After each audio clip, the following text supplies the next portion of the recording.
नमस्कार दोस्तों, स्वागत आप सभी का एक बार फिर से हिस्ट्री का डोज फैक्ट हर रोज। दोस्तों, जो सीरीज चल रही है अपनी, आज तीसरा पार्ट है इसका और लगातार आपके सामने ऐसे ऐसे फैक्ट लेकर आ रहे हैं कि निश्चित तौर पर एग्जाम में आने की प्रबल संभावना है। और आज इतने सारे फैक्ट हैं, 40 से ज़्यादा आज आपको इस वीडियो में फैक्ट मिलेंगे। और आज संभावना नहीं है, आज दिल से आप खुद बोल दोगे कमेंट में कि वास्तव में ये फैक्ट एग्जाम में आएंगे ही आएंगे 100%। देखिए, पहला फैक्ट है, पृथ्वी पर निवास करने वाला देवता किसे कहा है? तो समुद्रगुप्त को प्रयाग प्रशस्ति में कहा गया है। और सभी देवताओं का सम्मिलित रूप से अवतार हर्षवर्धन को हर्षचरित्र में कहा गया है। हर्षचरित्र जो कि बाणभट्ट की रचना है। तो बहुत सारे फैक्ट आज हैं और पूरे वीडियो को ध्यान से देखें दोस्तों। प्राचीन राजवंशों में इक्ष्वाकु वंश के जो शासक थे वो महातलवार की उपाधि धारण करते थे। वेरी मोस्ट इंपॉर्टेंट है, एक दो बार एग्जाम में आ भी चुका है। महातलवार की उपाधि कौन से धारण करते थे? सुदर्शन नामक बौद्ध आचार्य ने कनिष्क को बौद्ध धर्म में दीक्षित किया था। ये पर्सन मैंने डाला भी था यूट्यूब पर और बहुत लोगों ने गलत भी किया था इसको।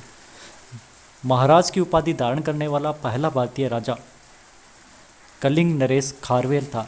खारवेल के हाथी गुम्फा अभिलेख से इसकी पुष्टि होती है।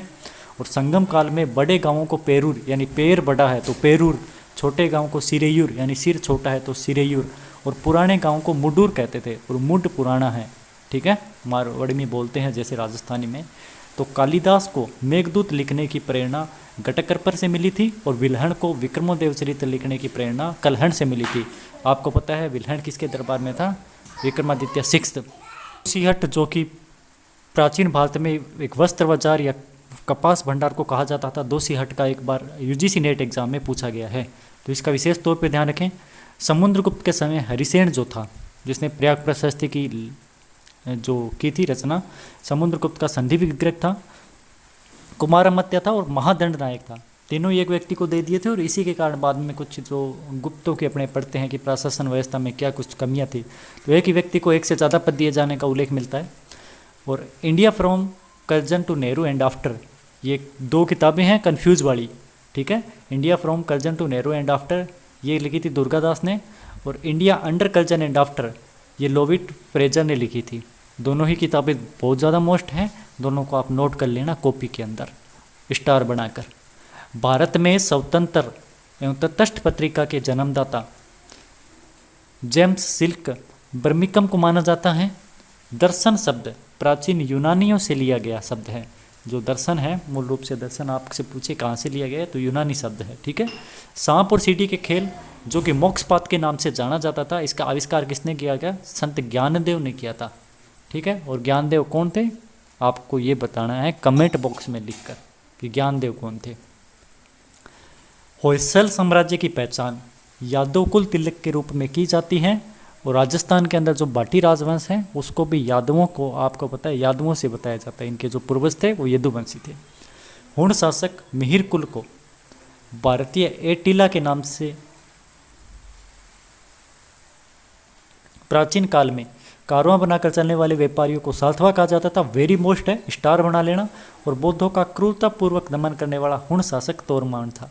ठीक है, तोरमान का आपके बारे में पता ही है, जो बौद्धों को किस तरह से इन्होंने दमन किया था, जब अपने पढ़ते हैं प्राचीन भारतीय इतिहास में। 1765 से 1772 तक कंपनी ने बंगाल में डाकुओं का राज्य स्थापित कर दिया, तब बंगाल को अविवेकपूर्ण रूप से लूटा। के.एम. पन्नीकर का कथन है, बंगाल को डाकू राज्य की संज्ञा किसने दी थी? के.एम. पन्नीकर ने। The native state of India के लेखक सर ली वॉर्नर हैं। और जॉन मेलकम ने पिंडियारियों को मराठा शिकारियों के साथ शिकारी कुत्तों की संज्ञा दिया। Very very important 20 number fact है भाई साहब, इसको लिख लेना। जो भी आप देख रहे हो कॉपी में स्टार बना के, एग्जाम में आएगा। स्तंभ और स्तूप के बारे में यूपीएससी के अंदर काफ़ी पूछा जा रहा है। तो हर्बिका, मेधी, वेदिका आदि स्तूप स्थापत्य कला के संबंधित हैं, जो कि अशोककालीन स्तूप थे इसके कारण। और स्तूप के बारे के अंदर मैं आपको और बता दूंगा थोड़ा सा, है ना, मौर्यकालीन स्तूपों के बारे में। भीमबेटका गुफा चित्र की खोज 1957-58 में डॉक्टर विष्णु श्रीधर वाणकल द्वारा की गई थी। Very most. ऑपरेशन रूबिकॉन किससे संबंधित है? जेल में गांधी जी का आमरण अनशन जो हुआ था उससे संबंधित है, जो यरवदा जेल में जब वो थे। संस्कृत महाकाव्यों का मुकुटमणि राजतरंगिणी को कहा जाता है। Very most. यूरोप का प्रथम महान संस्कृत विद्वान ब्रुक को माना जाता है।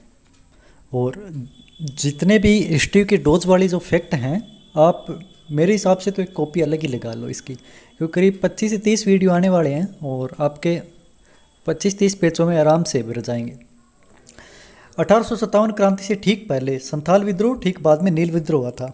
ये आपको मैंने एक बार पर्सन भी डाल के बताया था। 1920 में all India home rule league ने अपना नाम परिवर्तन कर लिया और स्वराज सभा रखा था। जो बेपिस्टा ट्रेवेल ने भारत के हीरो और हीरो के खादानों की विस्तृत रूप से चर्चा की है। मुगल कालीन शहरों को सिविल नगर की संख्या किसने दी है? बहुत बार एग्जाम में पूछा जा चुका है, बर्नियर ने दी है। वेरी मोस्ट स्टार बना लेना, कॉपी के अंदर डाल लेना। बर्नियर ने मुगल कालीन को शिविरों की संख्या दी है। ओविंगटन ने औरंगजेब को महान मुगल व न्याय का सागर बताया है। ओविंगटन जो विद्वान था, इसने औरंगजेब को महान मुगल और न्याय का सागर बता दिया। भारत में लॉर्ड कर्जन के समय भारत में रेलवे लाइन का सर्वाधिक विस्तार हुआ, और शुरुआत की पूछे तो डलहौजी के समय। दक्षिणी भारत में आर्यकरण का श्रेय किसको दिया जाता है? अगस्त्य ऋषि को दिया जाता है। अगस्त्य ऋषि को आपको पता ही है, और इसको आर्यकरण का जो फैलाया था अगस्त्य ऋषि ने दक्षिण के अंदर। राजा जनता के लिए बने हैं, जनता राजा के लिए नहीं। ये प्रसिद्ध कथन है दादा भाई नौरोजी का, और काफ़ी बार यह एग्जाम के अंदर पूछा भी जा चुका है ना। पीजीटी का एक बार एग्जाम हुआ था यूपी पीजीटी में, और डीएसएसबी में भी शायद एक कथन पूछा गया है। मानुला सोमेश्वर तृतीय द्वारा रचित आदि शंकराचार्य के दक्षिणामूर्ति स्त्रोत का टीका ग्रंथ है। सोमेश्वर तृतीय जो राजा था, इसने मानुलोस नामक ग्रंथ लिखा था, और ये टीका लिखा था शंकराचार्य के दक्षिणामूर्ति स्त्रोत पर। 10 रोजा समाचार पत्र अब्दुल गफ्फार खान, ठीक है, ये जो समाचार पत्र था अब्दुल गफ्फार खान के द्वारा लिखा गया था, 10 रोजा वाला।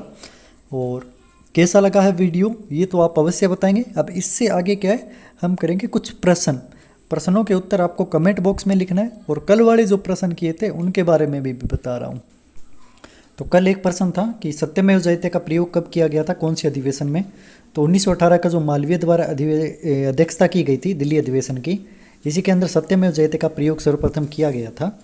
और दूसरा प्रश्न था कि मदन मोहन मालवीय ने जो लाहौर अधिवेशन की अध्यक्षता की थी, है ना, 1909 के अंदर, इसी के अंदर इन्होंने जो सांप्रदायिक निर्वाचन प्रणाली 1909 मालवीय मिंटो सुधार अधिनियम लागू हुआ था, इसकी इन्होंने कड़ी निंदा की थी। और एक तीसरा प्रश्न पूछा था, गांधी मर सकता है लेकिन गांधीवाद सदैव जीवित रहेगा। ये 1931 के कराची अधिवेशन में कहा गया था, जिसकी अध्यक्षता सरदार वल्लभ भाई पटेल के द्वारा की गई थी। और आज अब हम आगे वाले प्रश्नों पर चर्चा करते हैं। इसके उत्तर आपको ना कमेंट बॉक्स के अंदर लिखने हैं। जितने भी प्रश्न आपको आए उसके उत्तर जरूर लिखने हैं। कुछ विद्यार्थी क्या है कि उत्तर लिखते नहीं हैं, वो बोलते हैं कि हमें तो 4 प्रश्न पूछे, 1 प्रश्न का ही उत्तर आ रहा है। लेकिन आपको चाहे 4 प्रश्नों में 1 प्रश्न का उत्तर आए, चाहे 2 का आए, चाहे 3 का आए, चाहे 4 का आए, आपको कमेंट बॉक्स के अंदर उत्तर अवश्य लिखना है, ठीक है ना। तो प्रश्न आपकी स्क्रीन पर आए हुए काफ़ी समय हो गया, बोलकर यदि बताना है तो देख लो। किस अधिवेशन में होम रूल समर्थक ने अपनी राजनीतिक शक्ति का सफलतापूर्वक प्रदर्शन किया? ऑप्शन आपके सामने है, कमेंट बॉक्स के अंदर इसका उत्तर अवश्य लिखें। दूसरा प्रश्न है, भारतीय राष्ट्रीय कांग्रेस के किस अधिवेशन में कांग्रेस के संविधान का निर्माण हुआ था? विकल्प आपके सामने हैं, कमेंट बॉक्स में बताइए। और वीडियो देखने के लिए थैंक यू फ्रेंड्स, आपका बहुत बहुत धन्यवाद। जो भी उत्तर आते हैं अवश्य लिखें, चाहे सही हो या गलत। Thank you.